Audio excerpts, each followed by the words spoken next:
Oke, ini yang coba saya sampaikan. Saya beri judul Dasar-Dasar Aeromodeling untuk Pemula. Oke, kita mulai dengan prinsip kerja bagaimana pesawat bisa terbang. Pada dasar seperti kita ketahui, prinsip kerja pesawat terbang itu adalah mengikuti apa yang terjadi pada burung, di mana suatu benda yang lebih berat dari udara bisa melayang di udara karena memanfaatkan efek aerodinamis. Tetapi karena pesawat terbang adalah benda buatan manusia, maka ada beberapa gaya yang bekerja yang mempengaruhi pergerakan pesawat.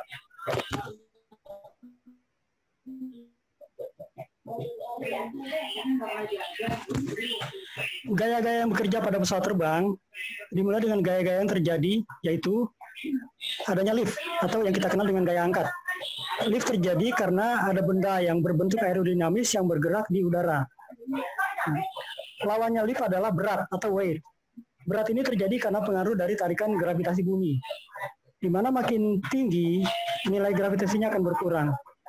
Kemudian untuk bergerak dibutuhkan suatu tenaga, di mana dalam pesawat terbang dihasilkan oleh mesin yang kita sebut dengan thrust atau gaya dorong. Lawannya dari thrust adalah drag atau gaya hambat. Gaya hambat muncul terjadi karena ada benda padat bergerak di udara, yang tentu saja akan dilawan oleh udara.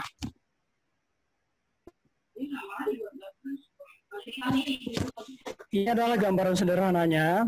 Lift kita andaikan dengan layangan yang tertarik ke atas. Sedangkan weight lawannya itu adalah seperti beban yang menarik pesawat ke bawah.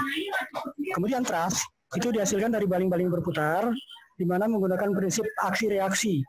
Setiap kali ada volume udara atau massa udara yang dilempar ke belakang oleh putaran baling-baling, maka si baling-baling akan maju ke depan sebesar dan sejauh dari pergerakan baling-baling.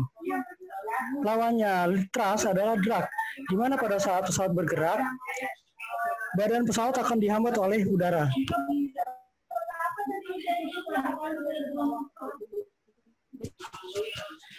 Pada saat terbang stabil, maka semua gaya yang saya sebutkan di atas itu berimbang. Antara thrust dengan drag berimbang, antara lift dengan weight berimbang. Maka pesawat bisa dikatakan mengapung, terbang di udara.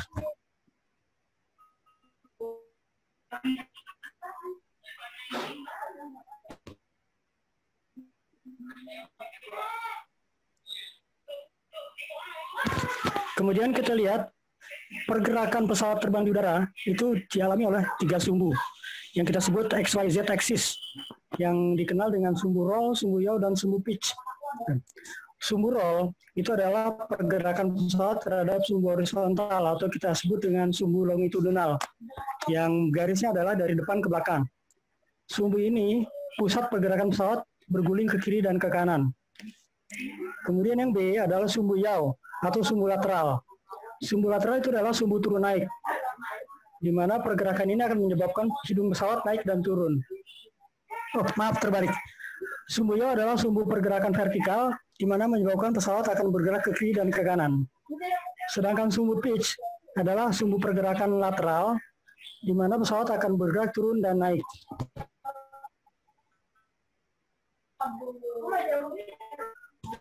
Ini adalah gambarannya kalau kita lihat seperti ini, di mana masing-masing sumbu dikontrol oleh satu bidang kontrol tersendiri. Sumbu roll dikendalikan oleh aileron, sumbu pitch dikendalikan oleh elevator, sedangkan sumbu yaw dikendalikan oleh rudder. Ini kalau kita lihat secara terpisah, di mana pada longitudinal axis atau yang bekerja adalah aileron control, sedangkan pada lateral axis bekerja adalah elevator control. Pada vertical axis bekerja rudder control.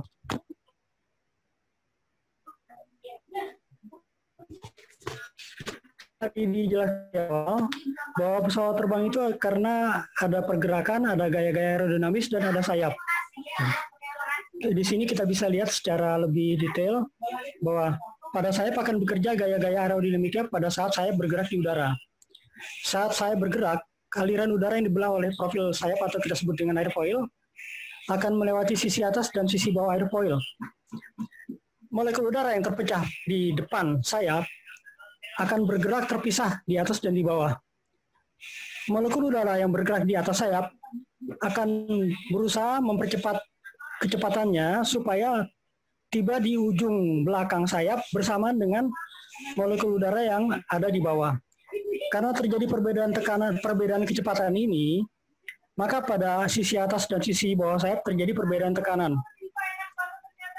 Di atas, tekanannya akan lebih rendah karena kecepatan udara lebih tinggi dari di bawah. Karena kecepatan udara di atas lebih rendah, maka seakan-akan permukaan atas sayap akan dihisap. Dan inilah yang kita sebut dengan lift atau gaya angkat.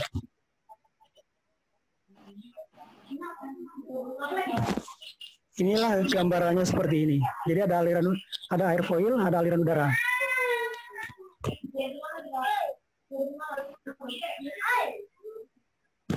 Kemudian, secara umum, bentuk airfoil itu dibagi dalam 3 golongan, walaupun dalam 3 golongan ini ada variannya masing-masing. Untuk trainer, umumnya kita pakai bentuk airfoil yang rata bawah, atau kita kenal dengan flat bottom. Untuk sport, digunakan airfoil dengan bentuk semi-simetris. Kemudian untuk aerobatik, kita gunakan airfoil dengan bentuk simetris. Ini adalah gambar dari bentuk airfoil, flat bottom, semi-simetris, dan simetris.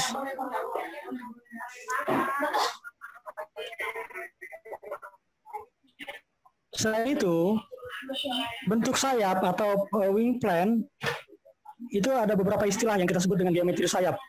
Di mana untuk rentang sayap kita sebut dengan wingspan. Untuk lebar sayap kita sebut dengan wing chord. Kemudian, jika sayap membentuk sudut antara kiri dan kanan, maka sudutnya kita sebut dengan sudut hedral. Kemudian, pangkal sayap itu disebut dengan wing root, sedangkan ujung sayap disebut dengan wing tip.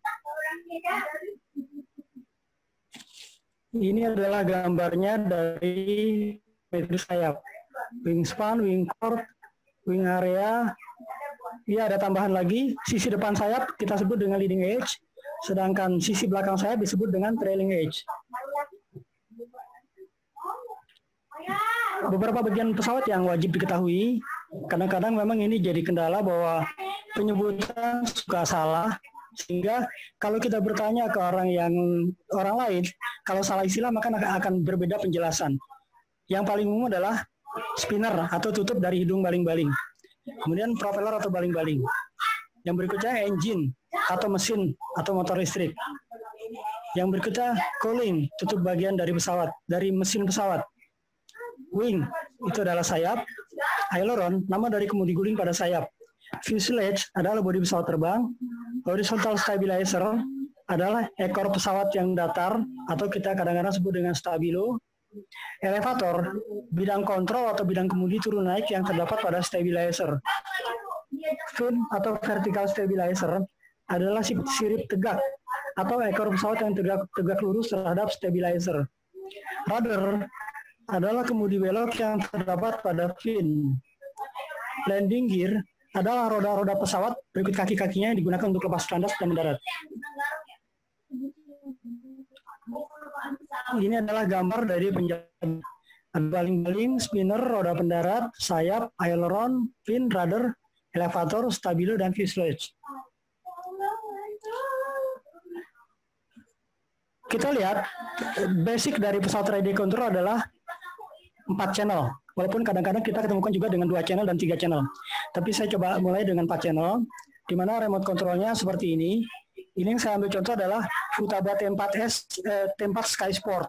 Mungkin angkatan yang mulai terbang dari tahun 90-an ngalamin pakai remote ini, yang masih FM PPM, yang antenanya panjang atau kita kadang-kadang sebut dengan julukan antena pancing.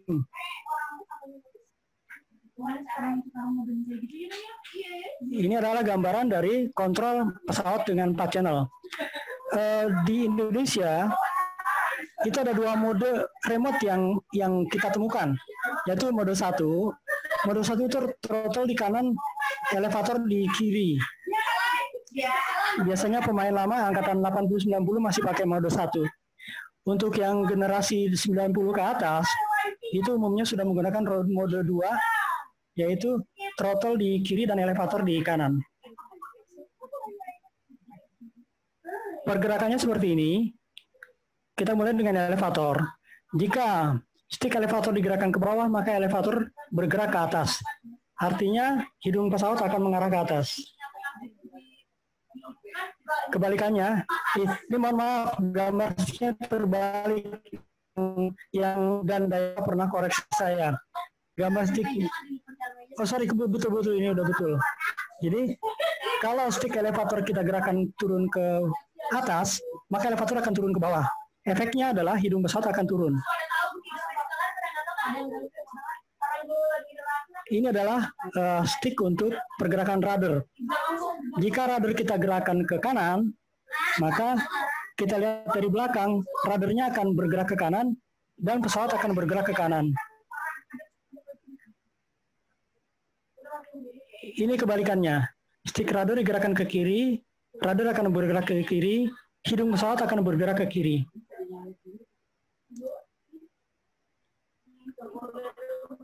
Ini adalah stick aileron. Jika aileron digerakkan ke kanan, maka aileron kanan akan naik, aileron kiri akan turun. Efeknya adalah sayap kanan akan turun, sayap kiri akan naik, dan pesawat akan berguling ke kanan. Ini lawannya. Jika aileron digerakkan ke kiri, maka aileron sayap kiri akan naik, aileron sayap kanan akan turun, maka sayap kanan akan naik dan sayap kiri turun, pesawat berguling ke kiri.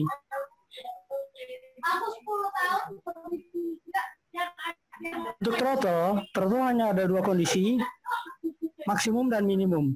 Jika stick throttle kita gerakan ke atas, RPM motor akan naik. Jika kita gerakan ke bawah, maka RPM motor akan turun. Satu hal mengenai stabilisasi pesawat. Untuk pemula, disyaratkan pesawat harus memenuhi syarat sebagai berikut. 1. Seminimum mungkin koreksi dari pilot. 2. Terbang stabil, tidak oleng kiri dan kanan.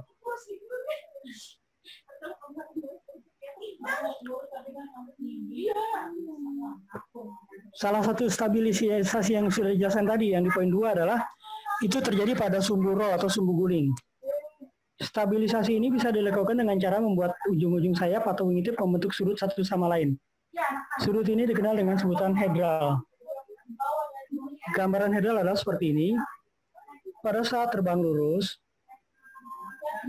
lift pada kedua sisi sayap akan bekerja simetris kiri dan kanan. Pada saat sayap miring, entah karena pengaruh dari angin samping ataupun pergerakan lain, maka sisi sayap yang naik, liftnya akan berkurang, dia akan jatuh. Akhirnya dia kembali akan lurus. Oleh karena itu, pada pesawat trainer disarankan adanya dihedral yang cukup untuk menstabilkan sumbu roll. Ini gambaran pada saat pesawat miring karena terjadi gangguan. Maka secara otomatis akan ada tolakan untuk mempertahankan sayap supaya lurus. Sumbu longitudinal pesawat. Sumbu longitudinal adalah salah satu sumbu penting yang memanjang dari depan ke belakang yang kita lihat dari sisi samping pesawat. Sumbu ini adalah sumbu referensi untuk pemasangan sayap, pemasangan daun transmotor, dan juga pemasangan horizontal stabilizer. Gambarannya adalah seperti ini. Sumbu longitudinal bisa saja berimpit dengan horizontal stabilizer, bisa saja paralel dengan longitudinal stabilizer.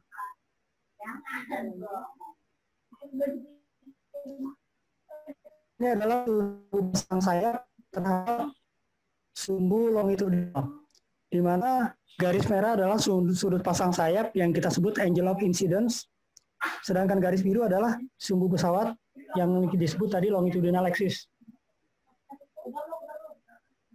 Ini kalau pada high wing, di mana longitudinal axis-nya ada di bawah sayap.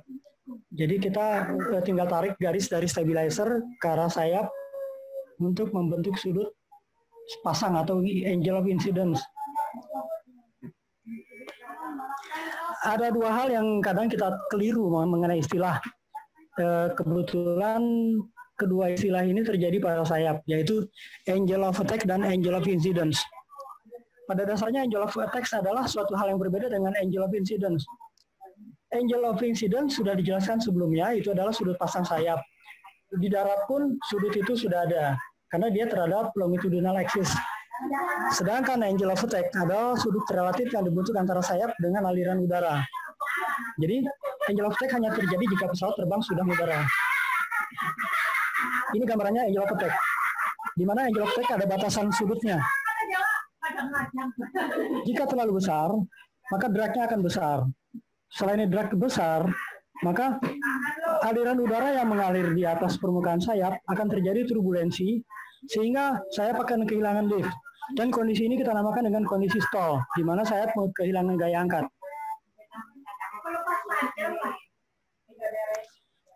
Saya kira segitu aja yang saya sampaikan. Semoga yang sedikit ini bisa menyegarkan ingatan kita. Dan karena waktunya terbatas, saya tidak bisa memberi lebih banyak lagi materinya. Mungkin kalau ada kesempatan lain, insya Allah kita bisa acara atau agendakan lagi untuk pembahasan hal-hal lain. Terima kasih.